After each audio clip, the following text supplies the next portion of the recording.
The year is 1985. Magic Johnson is coming off of his second straight MVP and championship, giving the Lakers 4 rings in 6 years and cementing his legacy as a dominant force, one that will surely own the 1980s. Larry Bird, his rival, has struggled to keep pace, and he is coming off of missing the finals and an opportunity to face Johnson. There are other important faces across the association. Dominique Wilkins is the most prolific scorer in the NBA, scoring 32.6 a game. Malone dominates the boards like no other. Akeem Olajuwon blocks more shots than anyone else in the league, and he did it as a rookie in Chicago, beginning his own legacy in the Windy City. And then there's the kid down in Las Vegas. Jordan was also a stat king in his rookie year, leading the league in steals at 2.1. He also dominated the Rookie of the Year race, was the runner-up in fan voting for the All-Star game, and he put up 31.8 points per game, 4.6 rebounds per game, and 4.6 assists per game. The guy was a machine for the newly minted franchise, but it was not enough. Despite some in-season trades to try and make a playoff push, the Fortune missed the playoffs with a 31-51 record and a 10 seed out west. So what is next for Jordan and this franchise?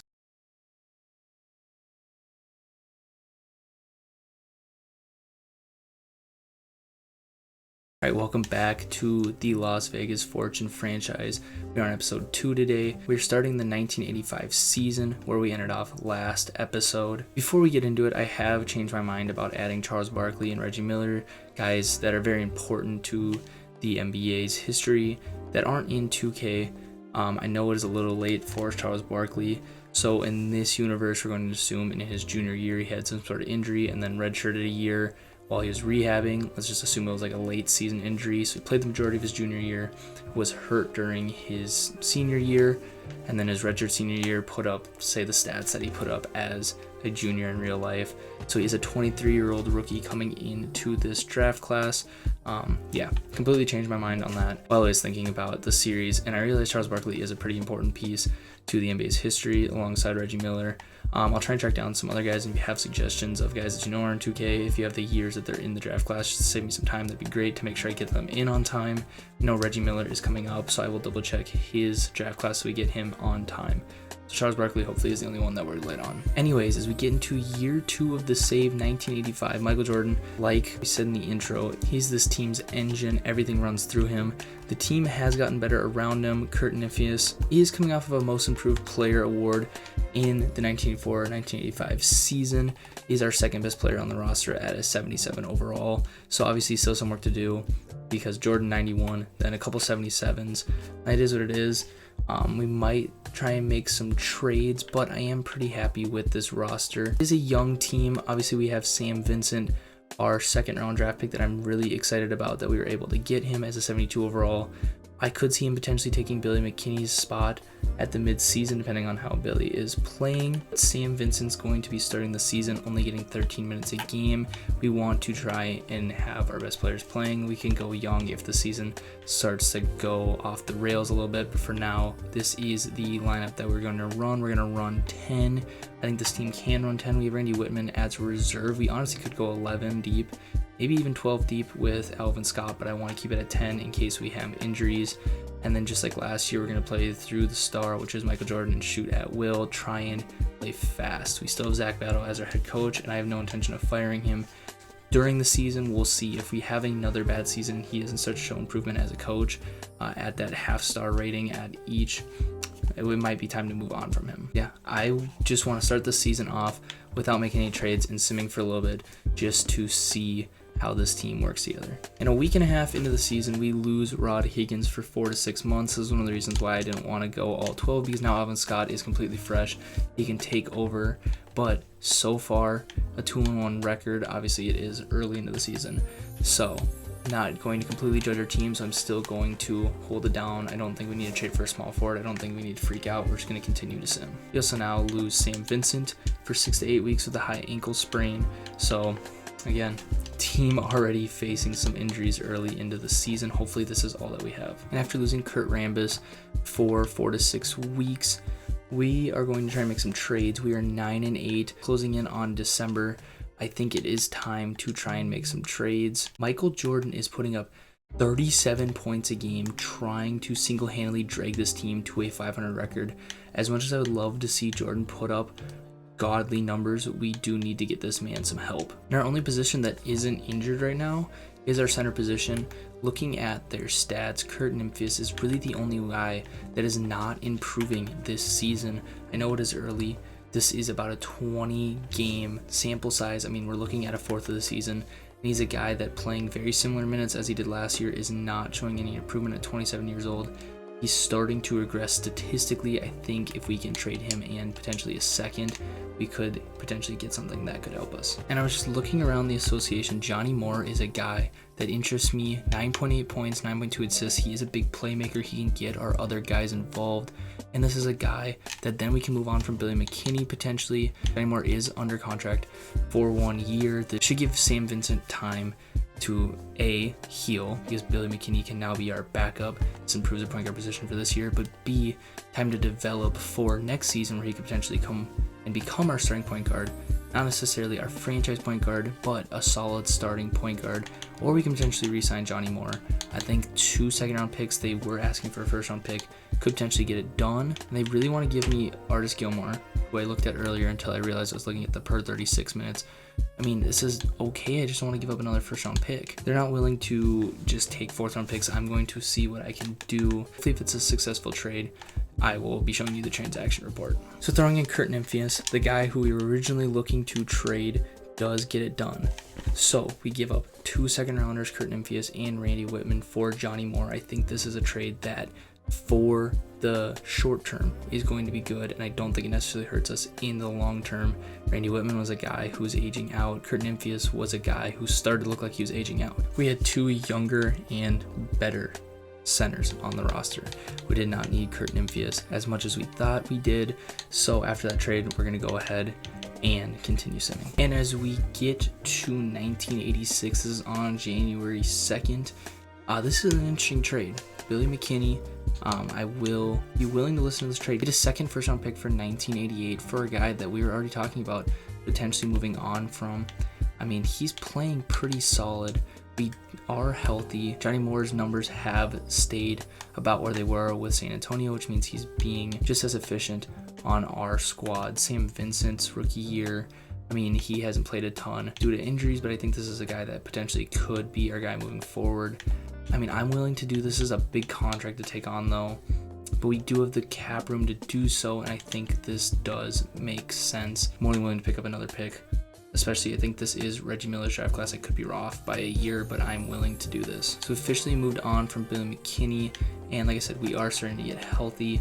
We do have a couple injuries left in Kurt Rambis, Alvin Scott, and Rod Higgins, but once we are fully healthy, we should compete. We are still around 500. We are on a little bit of a losing streak, though. And at the trade deadline, this losing streak has been very bad. 16-24, but we're still the 6th seed out west. That just shows how top heavy this league was in this era. And the Lakers and Trailblazers yet to lose 10 games out west. Out east, the Celtics yet to lose 10 games. You have 3 teams without 10 losses. You have multiple sub 500 teams. They're going to comfortably make the playoffs, including us. I'm hoping to at least get to 500 this year, but you never know. I am willing to stay the course, but yeah, this is such a top heavy league. You have multiple sub 500 teams in each conference in the running. Absolutely ridiculous, but there's no reason to make trades in my eyes because we are comfortably a playoff team and we are getting healthy. Rod Higgins is almost back, and I think we are good to cruise into the postseason. So I am going to not make any trades. I do want to look at the All-Star voting, where Micheal Jordan putting up ridiculous numbers again. If this team was just okay, he would be an MVP winner. I mean, he's for sure candidate with these numbers. Number 2 in All-Star voting out west, and number 3 in the league overall, potentially number 4. Guy's an absolute stud. He sells tickets. We just need to build a winner around him, and we're trying to do that, which is also why I want to stay the course and not make any more trades, because team chemistry is a big thing, and this team needs time to develop. This is an expansion franchise, so it does need a little bit of time to grow. So simming one day into the future, we can see that we were probably the biggest trades. This actually saves all the trades that have ever been done, which is interesting to see. I don't know if I've ever seen that done, but yeah, I mean, you see us all over the place. A couple other trades that I'm going to be honest, I don't really recognize these names. Hopefully these aren't people I'm supposed to know their names, but I don't recognize any of these names of the other guys that got traded, so I think it's been a relatively quiet trade deadline, and so far, just trade deadlines in general in this league. That is one thing that I did not look at last year. I also want to look at award races where Akeem Olajuwon is the front runner to win MVP over MJ. So it's looking like the Bulls did make the right decision to take Akeem Olajuwon number 1 and let us get MJ. The Bulls are comfortably a 4 seed. I mean, they made the right pick, it appears, but only time will tell. As for Rookie of the Year, Karl Malone for the Knicks is in tough competition with Patrick Ewing for the Spurs. I personally, based off these stat lines, would take Patrick Ewing, but I could see the argument for Karl Malone as well. Sixth Man of the Year really is a competition between Byron Scott and Will Be Free. I don't know why Alvin Adams is in the number 2 spot. There seems to be one outlier in the DPOY race, and that is Micheal Jordan, the only non-center in the running. At number 4, I'm sure he's happy to be there. He'll be an absolute lock for the all-defensive first team. Tim McCormick could potentially be the most improved player. We'll see how that plays out in the back half of the season. So taking a look at this, Sidney Green and Mark West both want to test free agency. They both have 2 years left on their contract, so I'm not sure why they're even acting like they can leave yet. We're going to go ahead and re-sign Kurt Rambis and Pete Verhoeven, as well as we might as well keep ML Carr around if we can get him cheap. Honestly, these guys on the bottom, unless they're taking minimums, I'm just going to let them walk, but these top 3 guys I will re-sign for as cheap as possible. All 3 of our guys took minimums, as Rod Higgins is finally healthy. He's missed the majority of the season, and we are fully healthy as a squad. I was running an 8-man rotation while we were waiting for him to get healthy, which is starting to burn out our guys. I'm going to bring it back to a 10-man rotation because we should still have the depth to do so, and we are going to continue. We are the 7 seed, potentially could miss the playoffs. Rod Higgins gets hurt immediately again, but hopefully we can stay healthy and make the playoffs. And so as we've reached the end of the season, on the screen is the true award winners of this NBA season in real universe. In our universe, Magic Johnson wins MVP. Larry Bird was the winner in real life, but now we are so far off of real life that at this point, even 2 years in, it doesn't necessarily matter, but it is fun to compare. Karl Malone wins Rookie of the Year. The Rookie of the Year stays in New York with a different big man, 19-8 and 1.5 blocks a game for Karl Malone. Byron Scott wins 6th Man of the Year for the Lakers. The Lakers have taken home the MVP and the 6th Man of the Year now. Akeem Olajuwon takes DPOY. He was the favorite to win MVP, instead comes home with the DPOY. 1.6 steals, 3 blocks a game. That is an insane stat line. 26 and 15 as well to go alongside those defensive stats. Most improved player goes to Jules King instead of Tim McCormick, so we miss out on that award. Brad Nelson wins Coach of the Year. One interesting thing as we see Micheal Jordan on the All-NBA first team is that in the award races, the Kia Clutch award shows up, but it's not actually an award, which we all knew that it wasn't an award, so it must just be a glitch in 2K that it doesn't hide it until it appears. It's supposed to appear, so whatever. John Stockton here on the All-NBA second team. As a member of the Washington Bullets, I did not even realize he didn't go to Utah. Completely just forgot to mention that he was the pick after Micheal Jordan. So losing the coin toss got Washington John Stockton. Karl Malone's in New York, so that duo never even formed. As you can see, both of them on the All-NBA second team. Micheal Jordan also a member of the All-Defensive first team. We had no rookies on the All-Rookie team, so Micheal Jordan, once again, is pretty much just the only guy on this team. And so a late season meltdown, 29 and 53, a worse record than we had in year 1, as us missing the playoffs. A second straight 10 seed for Zach Battle at the helm, and he's definitely on the hot seat. He might be out as the coach of the Las Vegas Fortune. Again, if you weren't here, we did choose a low-rated coach to try and develop him, as well as a lot of those cheesy coaches that are like the 5 stars and 4 stars, everything go away after year 1, and I don't want to not be able to find coaches that have flaws but are more realistic, because those guys are showing up. Before we look at our team, looking at league leaders, MJ does end up leading the whole league in points per game at 36.9, meaning he definitively led our team as well. Rebounds goes to Akeem Olajuwon, putting up 15 rebounds a game. Magic Johnson barely beats out John Stockton as the assist king at 11.2. Jordan also leads the whole league in steals per game at 2.2. And Akeem leads in blocks with 3 a game. Clyde Drexler was the most efficient shooter at 61% field goal percentage on the season. This is a very low 3-point era, so he likely is the most efficient shooter in the whole league. Efficient field goal percentage is probably pretty similar to this. So there were some good shooters, a couple guys in the 45%, although you're looking at half of a 3-pointer game, so you're looking at 43s taken over the entire season. John Stockton was the leader in 3-pointers taken, and he probably took about 90 in the season. Your free throw champ was Jeff Lamp, shooting 93% on a little under 3 attempts a game. So now taking a look at our team, this needs to change moving forward. We need to find our second star for Micheal Jordan. Hopefully we can do that in the draft, because 36, almost 37, and then 13 is horrible. Kurt Rambis leads in rebounds at 8.7. Johnny Moore, who we traded for, leads with 10 assists a game. This does count his time from San Antonio as well. As you can see, he played 84 games. The majority of the season was with us, so we are going to count him as assist leader, and by far he would have been the assist leader anyways. Steals, like we mentioned, MJ led the league, so he's going to lead the team. Mark West barely beats out MJ as the block champ, and I would assume Micheal Jordan is going to destroy everybody else on the team in PR moving forward for a long time. So obviously, just to look, here it is. He was also the PER champ of the entire league, beating out guys like Barry Baylor, all right, so a guy who didn't play, and then Dominique Wilkins and Larry Bird, 2 guys who are superstars. He is the PER champ of the league as well. And yeah, I mean, like I said, if he was on an okay team, he's winning MVPs, and yeah, I mean, he's got to be growing unhappy in Las Vegas. So one positive takeaway from the season is that every statistical leader on the team improved since last year. Now, not necessarily something I want to see every single year, because it just means we're getting a couple guys that can only do one thing. As Larry Bird gets his championship and his finals MVP, reviving the rivalry between the Lakers and the Celtics and Larry Bird and Magic Johnson.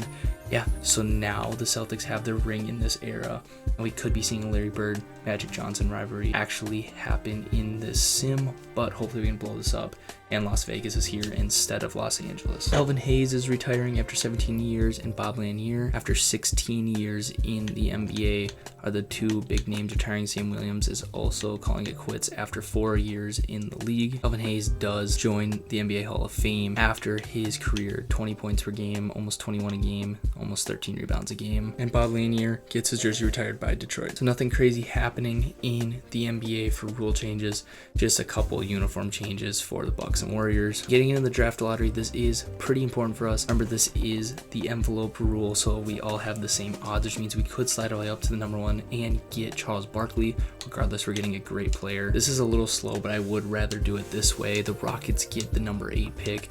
The Mavericks move up to potentially getting number 7, and they do get the number 7 pick. The Nets with number 6 odds. The Pacers end up getting the number 6 instead of the Nets, so they do move up.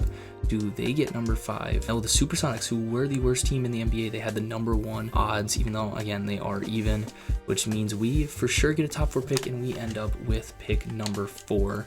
So I'm okay with that. Kings, Warriors, Nets are your top 3, and we are sitting at 4. And Zach Battle, he has maximum potential, but we are going to look at the head coaching market, and there are some guys out here with decent stats. You can see them on the left. I'm going to be looking on the right to see the stars. Again, I want to ignore these top guys that wouldn't actually make sense. I think Eli Perkinson is a guy that makes sense. He's currently the wing whisperer for the Portland Trailblazers, so he's an assistant coach. He's not that assistant head coach. So he will be more than willing to make that jump. The Trailblazers might be willing to just give him up because of that difference in pay gap. I really don't know how that works, but Zach Battle is out as the head coach of the Las Vegas Fortune. So hopefully Eli Perkinson, he has no interest. That is totally okay with me, because Rick Adelman is here. He also has no interest. This sucks. Nobody has any interest because we're terrible. I was gonna say, Rick Adelman in this world has not had a coaching job. In the real world, gets a coaching job in about 3 years. At 42 years old, he'd be 39, so this would be a little early. He has no interest either, even though it says he has interest. I think it's just that we have no money whatsoever. Yeah, we just have no money, and all these guys want a ton of money. So we're going to find somebody cheap. So we're going to go back on what we did, and we're just going to re-sign Zach Battle because he's the only guy that is, like, legitimately the only guy that's in budget. So welcome back on an extension. But that's whatever. He's just going to be a placeholder for 1 more year, but he knows he has to win this year to keep his job, because otherwise we're going to come with some money. What a way to survive with your job is that the team literally cannot hire anybody for the amount of money that you will work for. We have the number 4 pick, which means we for sure are going to get a great player. We could potentially get Charles Barkley, although he is the number 1 ranked prospect, even though he is 23. Dennis Rodman would be interesting. Obviously, that is a pairing that worked out in real life, so it might be something that I do avoid. Number 4 is Mark Price, a point guard or a shooting guard. This is a shooter. His player comp is Oscar Robinson or Hall of Fame. Obviously, we know who Mark Price is, a very good NBA player for a very long time.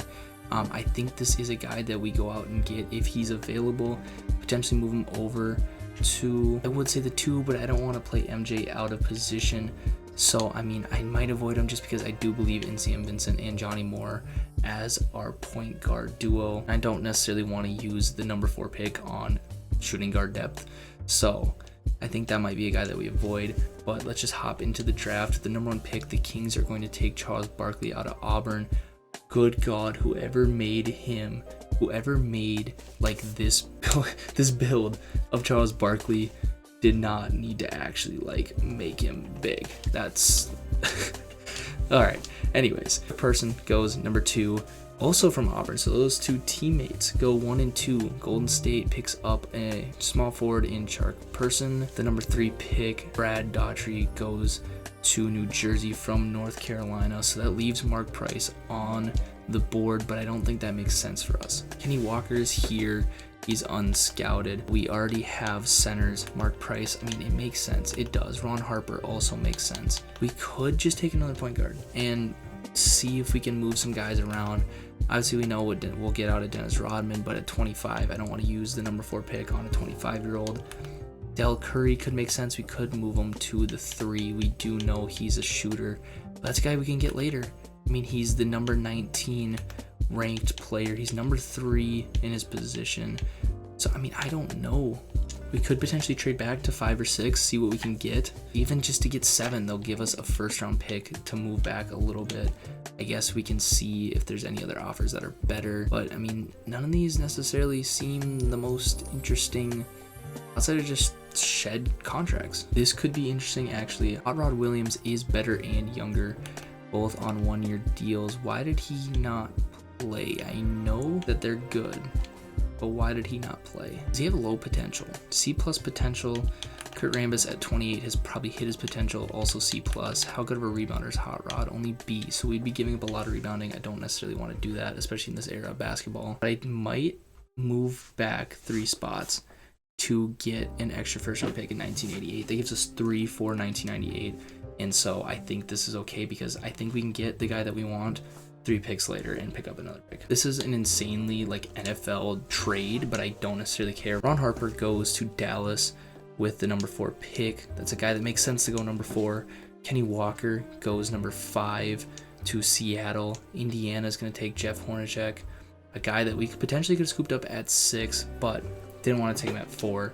I think I am comfortable taking Del Curry here. I don't think it's a stretch. Knowing what we know, obviously being from the future, we do get a little bit of a heads up on who's going to be good, who's not. I'm okay with this. I don't necessarily want to risk dropping any farther and losing Del Curry.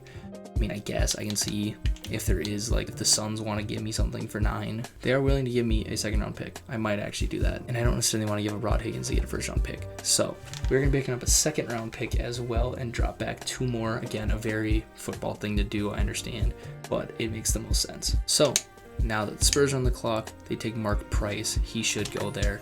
These do not take Del Curry. They take Dennis Rodman. He's going to Houston. That could be a good fit. And so we're going to get our guy and scoop up some picks. Welcome to Las Vegas, Del Curry. He's going to wear number 34, 6'5" out of Virginia Tech. We do have a 2nd-round pick now that we can use. And I know this is talking about Micheal Jordan, but Del Curry's going to the 3. We are not losing Micheal Jordan for anything. We're going to round out the top 10 with the Suns taking Mark O'Leary. And so now we're just going to send to our pick, which is number 30. We're going to go ahead and take probably one of these small forwards. We did not do a lot of scouting in the 2nd round. Look at age and height as well as wingspan. Rafael Addison makes the most sense based off of those 3 things, which is really all I can go off of, and that is who I'm going to take with the number 30 overall pick. That's going to be our last pick of the draft here. We can see how we did. Charles Barkley is an 83 overall. I think that is relatively fair for a 23-year-old coming into this draft. But Del Curry 74 overall. I think to slide down and take him at 9, that makes sense. That's a steal at number 9. Obviously, there are a couple better guys available, but they're centers. We don't necessarily need centers. And in the 2nd round, Rafael Addison is an absolute steal at 72 with the 30th overall pick. Another great draft. In my opinion, we get 2 guys They're going to help out massively. I do think I both slide them down one position though. Del Curry goes up to a 77 at small forward. That is where he's going to be playing. Rafael Addison does not, so he might just become Del Curry's backup. Again, fine by me. Obviously, we're going to have to move some guys, move on from a couple players, which will help out. Micheal Jordan, without a doubt, is coming back. Sam Vincent is also coming back. I don't think we saw enough out of him to judge him and let him go. Tim McCormick, we will extend a qualifying offer to. With not a lot of cap room, we are just going to go back and get Tim McCormick, and that's pretty much what we're going to do for this offseason. And we're going to let everybody else walk. We will also go get Johnny Moore if possible. I don't necessarily know if it is going to be possible with money. I think Tim McCormick is more important. And so we have to pay him. Like pay him. I think it is worth it. I think we might be able to get him for $650, try and save a little bit of money, and that is not going to hurt us. So 4 years, $2.9 million for Johnny Moore, 4 years, $879,000 for Tim McCormick. I think that is very fair. I think that works out for us. We do need a shooting guard on roster, and I think I'm just going to move one of our small forwards to shooting guard. It's not going to necessarily matter. I think Alvin Scott might be the guy. We'll slide Micheal Carr over there also, just so that there are a couple of guys behind Micheal Jordan in case he goes down. Now, this is going to be very important player progression. Hopefully we see a lot of greens. And we do. Micheal Jordan up to a 94, as expected. Probably a top 5 player in the whole league. But Del Curry goes up 3 because of the position change. Sidney Green goes up 2 because of progression. We see a couple -1s in Johnny Moore, Rod Higgins, and Kurt Rambis, but that's okay. A -4 from Alvin Scott and -4 from Micheal Carr. Both of those are because of position switches as well as regression. Then a couple more +1s, but the big one is Sidney Green, 78 overall. Hopefully we get a second star very, very soon. So obviously I'm going to use the 1987 draft class. I'm going to grab a Reggie Miller player out of the player DNA, import him real quick. And other than that, there's nobody else I can think of from the 1987 draft class that's missing. On screen will be a summary of last year, the 1985-86 season. Going to be honest, not entirely sure how I'm going to format this. So for this summary, I'm not necessarily going to be able to give you a rundown of what's on it, but you will be able to see it, and hopefully me just kind of talking in the background is enough time to have you read it. And so this is our rotation going into this season. We're going to run a 9-man rotation because it really does fall off. After that, we have a couple guys that we could potentially add if there are injuries. The only thing that does suck with this is that Sam Vincent isn't getting minutes, but he's not going to get minutes if we go to a 10-man anyways, so I want to keep it at a 9-man for now. I think it will change throughout the season. Zach Battle into the season as our head coach, but this is a prove it. I think if we go off to a slow start, we're firing him regardless. We're going to go ahead and start our 1986-87 season here with a loss, and I accidentally hit sim through date. And already it's looking like Zach Battle's job might be gone. I don't think he's the coach moving forward. We haven't seen any progression from him. Kurt Rambis is injured, and so now Rafael Addison is getting some minutes. I think if we're not 500 here by the end of November, I think his job is gone. And at 6-11, it is time to move on from our head coach, Zach Battle. You've been great for us. Not really though. It didn't really work out because the potential just did not go as fast as I thought it would, and so we're going to fire you for officially the first time, unofficially the second time. Zach Battle finishes his career as the Fortune head coach with a record of 66 and 115 and 0 playoff appearances. Our search for a new head coach begins. And after looking around, Malone Mack is really the only one that's willing to coach at this budget, and so he's going to become the next head coach of the Las Vegas Fortune. A 2-star offensive coach, 1.5-star defensive coach, 1.5-star potential, although I'm starting to believe potential doesn't necessarily matter. He's going to come on for 4 years. I don't know if he's going to serve all 4 years of this contract, but he is going to be declining my offer. Okay, so we're going to go ahead and promote our assistant head coach to head coach. Adrian Carver is going to serve for 1 year, 243. I'm hoping he takes this. A 1-star offensive, 3-star defensive, a 4-star potential. I think the 3-star defensive is going to be great, and he wants the 4 years. Good God. I can't get anybody to sign as our coach. Unfortunately, after a couple failed attempts, we don't have the money. I can't get anybody to take the money.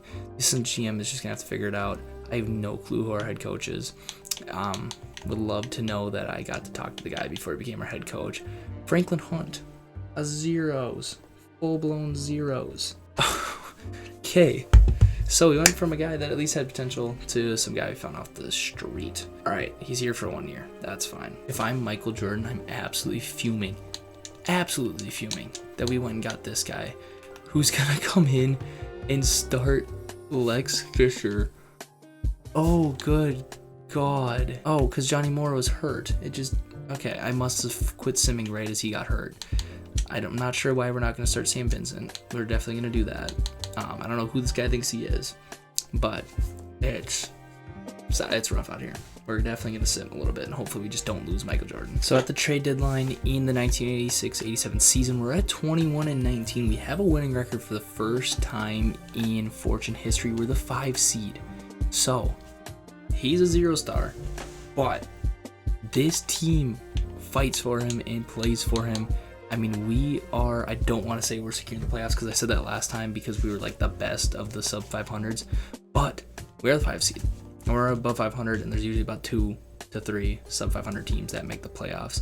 But it looks like the league is starting to even back out. There's been so many like little injuries that I don't think we necessarily need to do anything. We just need to get healthy. I mean, nothing has been more than 2 weeks at a time. I think there was one that was maybe a month that I thought about stopping for, but we were on a roll, so I just hit auto fix rotations. This coach, for whatever reason, never wants to start Del Curry, who's having a great season, shooting 45% from 3, and is in love with Lex Fisher, who I mean he's shooting 52% on 7 minutes. So I can't necessarily hate the decision making. I don't know if it's necessarily MJ's potentially saying Rafael Addison needs to start next to him instead of Del Curry. I don't know. Maybe Del Curry is better as just a guy that can just shot chuck when he comes in with the backups. I don't know. I don't necessarily care. I just want to keep going. But I am going to stop here to show you guys the voting where Micheal Jordan breaks 2,000 votes. He's putting up a very, very, I guess, Jordan-esque stat line at this point. It's less scoring, but more of everything else per year. So to me, that says that he's still improving, but the team's improving, so he doesn't have to do everything. I'm not necessarily worried about his scoring ever being in the upper 30s ever again, because he's also shooting threes, which I don't know if there's just more people shooting threes because the 3-point line's been around, but he's shooting threes at a 67% clip, which means he probably took like 3. Like I saw 4 for 6. But once again, he can't be Magic Johnson in All-Star voting, but is always number 2 or 3, and he's number 2 in the whole league with All-Star voting. And he's also number 2 in the MVP race, just like he always is. And Del Curry, the number 4 in the Rookie of the Year, I would have thought that stat line was a little bit better. I mean, he is going head-to-head with Charles Barkley in every stat except for rebounds and I guess blocks. I mean, yeah, blocks. He's not with them. But scoring the exact same rate. Almost there on assists. He has more steals per game. I mean, this is going to be a great race. I think he should be higher than 5, but we'll see how that plays out. We have nobody for 6th man of the year. Devin Shrimp is now coming off the bench for the Hawks. Micheal Jordan could potentially get his first DPOY. He is the favorite at the trade deadline over Patrick Ewing and Akeem Olajuwon. In our most improved player, we have nobody in the running, which makes sense. I mean, we haven't really changed our rotation for anybody to break out. So, like I said, gonna keep simming. I am also going to do actually contract extensions because we have a lot of guys that could potentially refuse to re-sign. So, might take a look to see if we can get anything for these guys. But winning does change things. So if we make the playoffs, we could potentially get these guys to re-sign. So, we just got Micheal Jordan a 2nd star. And I do think he is a star. Cliff Robinson for Sidney Green and both the first round picks that we got from trading back. So 2 1988 draft picks that weren't ours, and Sidney Green, who was already frustrated and would not resign for Cliff Robinson. So we get an upgraded power forward. He's an 83 overall with a rebounding. He's putting up 14 and 10 a game. And yes, I double checked that. I was not looking at the per 36 stats. I think this is a trade that makes us better. He's in the last year of his deal, $500,000. I think that's a re-signable contract if it works out. If it doesn't, we can move on and we open up some cap space.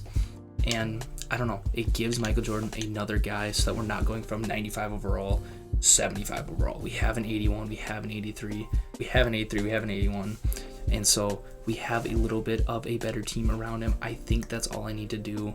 I don't want to overdo it. I think winning is going to solve the rest. I want to keep Kurt Rambis around. they wouldn't take Kurt Rambis. Nobody really wants Kurt Rambis. I want to keep Mark West around. I think it just makes sense to have him. So I'm going to continue simming with just that one trade. And this sucks. Del Curry is having a great rookie year.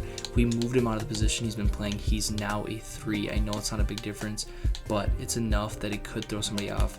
Out 6 to 8 weeks. That is just severe right high ankle sprain that's going to put him out probably for the rest of the regular season. And this is a genuinely good basketball team now, 30-23, comfortably above 500, a 4 seed here in mid-February. I mean, that just sucks. I hope it doesn't kill our momentum moving forward, because this is a good team that I'm excited about. And how is he already back? I know it sims faster in these earlier eras, but that was not 6 to 8 weeks. That was, what was that? 2? Hey, for the love of the game, man. And winning starts to solve issues. Kurt Rambis more than willing to come back. I'm going to try and scoop him up long term. He wants 3 years from the minimum. Perfectly happy to bring him back. Pete, same thing. I will bring you back for that minimum. He doesn't want to come back for all 4 years in the minimum, but he will come back for 3. ML Carr, would love to keep him around again. I'm going to keep him on the minimum. And I know he's a 6'7", but he's he's a legacy guy for this team now. I mean, he's been here since the beginning, so there's no reason to move on from him. But Rod Higgins still wants to test free agency. Mark West still refused to re-sign. I think we for sure have the restricted free agent rights on Mark West. I'm about 99% sure, but I could be wrong. And then Rod Higgins, I think we might lose if he does not want to re-sign. The only downside is Kurt Rambis now has a no-trade clause, and Pete Verhoeven. I didn't notice that, so hopefully those aren't guys that completely fall off the map that we need to trade them, but they're on minimums just in case. You want to talk about a story? Well, we will actually get to that later. On screen is the true winners of the 1986-87 awards. I will tell you right now, yeah, Charles Barkley was not a rookie in this year, so obviously this one is going to be completely different. Magic Johnson does win MVP just like he did in real life. Joe Dumars wins 6th Man of the Year. In year 2, putting up great numbers, obviously can't break that starting lineup, but having a great career nonetheless to start off. Patrick Ewing wins Defensive Player of the Year. Was really hoping to see Micheal Jordan here, but unfortunately we do not see him. Joe Dumars also wins Most Improved Player of the Year. Brad Nelson wins Coach of the Year. Quite frankly, I think the game isn't paying attention, because the story I was going to tell you is Franklin Hunt, 40-25 as the head coach. He came in, Zach Battle had a 6-11 team, we fired him. The computer gave me this guy. I didn't get to pick him. He goes 40-25 down the stretch, and we finished 46-36. That's the coach of the year in my eyes. I don't care what this game has to say. Micheal Jordan, All-NBA first team, as well as All-Defensive first team, and Del Curry makes the all-rookie second team, so we did have somebody other than Micheal Jordan on an award team. And there we are. You can see us, the number 4 seed. Not only are we a playoff team, we're hosting like Game 7's type of playoff team. Now, granted, we're only going to host the first round, Game 7, but let me hold on to that, okay? We went from a losing team to now we get a guy literally off the street that my assistant GM found, and we're the 4 seed.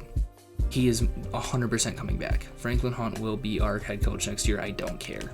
And it could 100% be the team. I still do not care. MJ leads the way, putting up 31, but we had 3 guys in double digits. Del Curry, that's a guy that if he doesn't get hurt, even just those 5 games, and whatever Franklin has against him, we're going to have to talk to him about that in the offseason, because Del's going to have to start more than 26 games, but that's a guy that should have made all-rookie first team. Cliff Robinson, we traded for him at the trade deadline, leads in rebounds. Johnny Moore leads in assists. Micheal Jordan leads in steals per game and blocks per game. And then obviously I haven't been tracking this, but field goal percentage, Micheal Jordan leads in 3-point percentage now that we actually have shooters. Micheal Jordan on probably 5 for 6 on the season. Shoots 83%.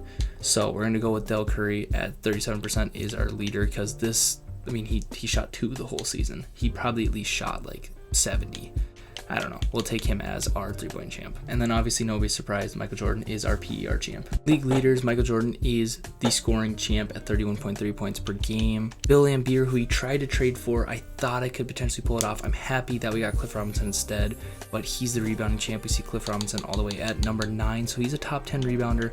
Totally fine with that, because he was a lot cheaper than Bill Laimbeer was going to be. Jet Moore, 1 of 4 to break double-digit assists, but John Stockton is now your assist champ, beating out Magic Johnson, 11.1 assists. Micheal Jordan, still steals champ, 2.5 a game, and Patrick Ewing at 3.0 blocks a game is the block champ. Now, field goal percentage, Clyde, 58% from the field. Once again, the field goal champ. Probably, I would say probably still the efficient field goal champ. I would not think that there's anybody that shot enough threes to beat him out. John Stockton is the leader. He shot almost 2 a game. So we are getting close to where like efficient field goal percentage might matter. And Jeff Turner, 92, I believe he was the leader. No, he was not the leader. It was somebody on the Knicks, unless I'm remembering. I don't know.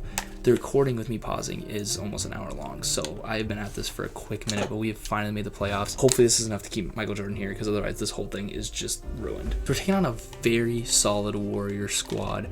Obviously we have the best player in the whole series. I'm hoping that is enough to get us a win here, but we match up pretty well at the point guard position, as well as the power forward position. We match up very well. Wayman Tisdale and Cliff Robinson is the matchup to watch. That is a great matchup. And Darrell Griffith, and so this is going to be a fun matchup.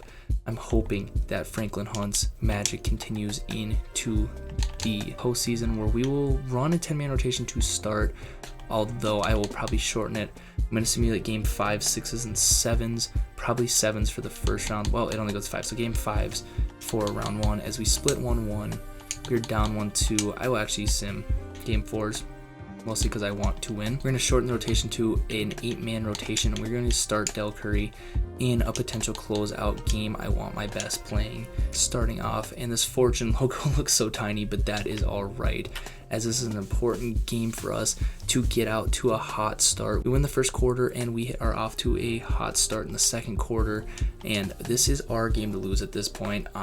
Yeah, I would assume we are okay. Obviously, they are making a comeback. They are a second half team. You can't see it. They won the third 27-28, currently winning 7-10, and hopefully we can hold on to our lead, but I am getting a little nervous, and we are totally fine going into a closeout game 5. Though we are the home team, like I said, we're going to Vegas, and another game it looks like we have control of. Yeah, we should have control of this game. This is a second half team though. This third quarter wasn't as good as game 4, so we are able to hold on.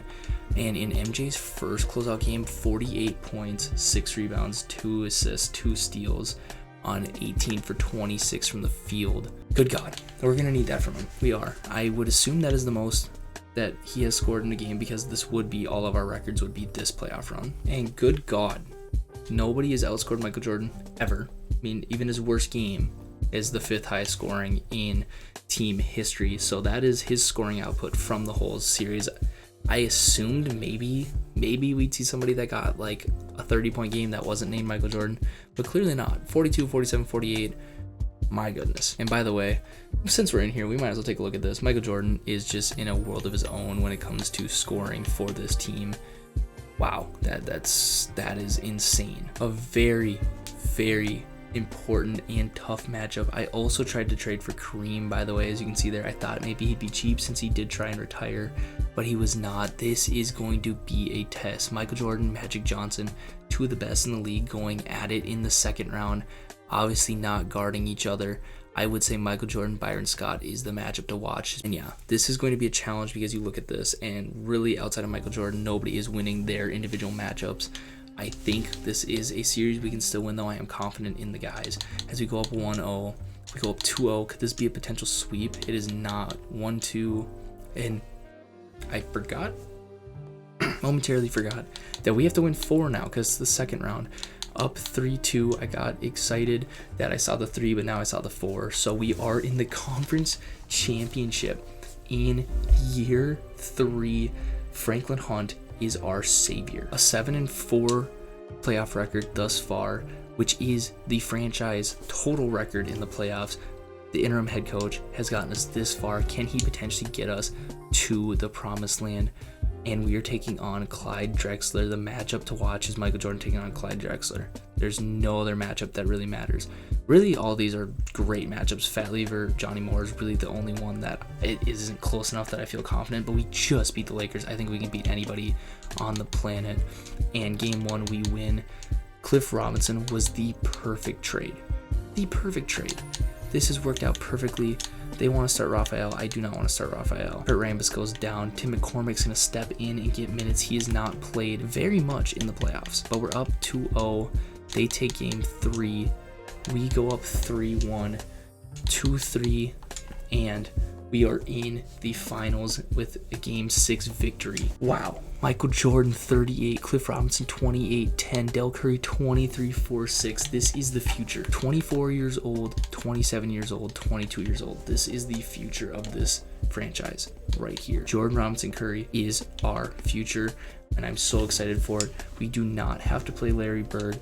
Instead, we are playing the Washington Bullets led by John Stockton. The first playoff appearance becomes the first finals appearance. Could it become the first finals win? Kurt Rambis is back. You look at this, Cliff Robinson, Rick Mahorn's probably our best matchup. Gerald Wilkins, Del Curry is also a matchup. John Stockton, Micheal Jordan not guarding each other, but that's really a matchup to watch because these are two of the best youngest players in the league, getting here very, very early in their careers. One of them is going to start their careers off 1-0. Hopefully it's Micheal Jordan so he can complete a potential perfect finals record like he did in his first career. We're up 2-0 to start, and Johnny Moore with a strained MCL. He's going to play through it 3-0, and it's 4-0. I should have jumped in. Micheal Jordan in year 3, 36, 9, 3, 2, 1.7. The Las Vegas Fortune are champions in 1986, 1987 with a 4-0 sweep over the Washington Bullets. Wow.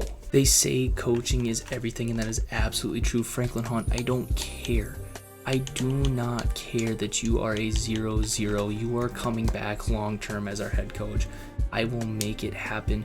I'm promising you that you have a job. Until we don't make the finals, he has a job. I don't care. Obviously, a lot of these end when you win a championship. We're going to 2024, 2025, regardless. This could be our only championship. This could be the one of 20.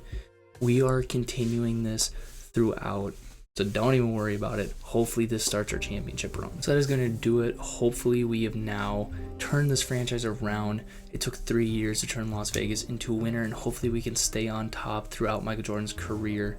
And yeah, 1987, Las Vegas has already completely changed the future of the NBA and the history of the NBA. I don't have any numbers in front of me, but I am sure there's not been an expansion franchise that has won a championship any faster than the Las Vegas Fortune.